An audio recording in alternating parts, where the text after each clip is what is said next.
Thousands of Louisiana residents are in desperate need of disaster aid a week after Hurricane Gustav knocked out their power.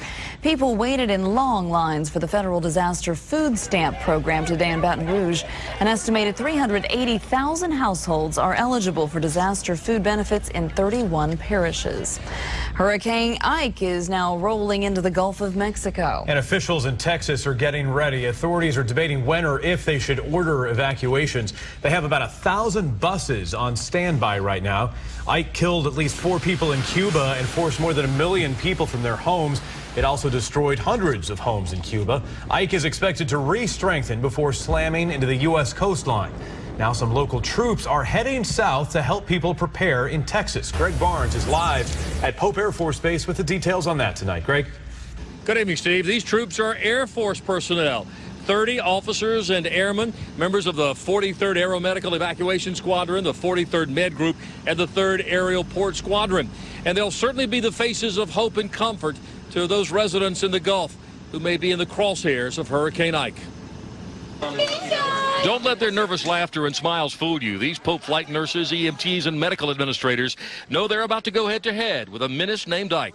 We're going to go down and stage, get ready for the worst, see what happens. They've done it before. Just 2 weeks ago, they were in Louisiana, helping treat, evacuate, and give comfort to more than 300 sick and elderly patients as Hurricane Gustav poured down on the area.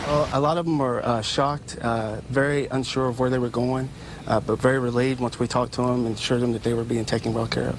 They were also in New Orleans after Hurricane Katrina. We took 2,796 patients in 96 hours. It was the largest peacetime movement of patients in the history of the world. On the front lines, their mission is to treat and evacuate wounded combat troops. On the home front, they're on call for just about any kind of disaster. It's a tremendous mission to do. I mean, we got our guys deployed overseas, of course, supporting the war effort. But when you can help your own here at home, there's nothing better than that. In October, they were sent to California to help evacuate nursing home patients in the path of those deadly wildfires.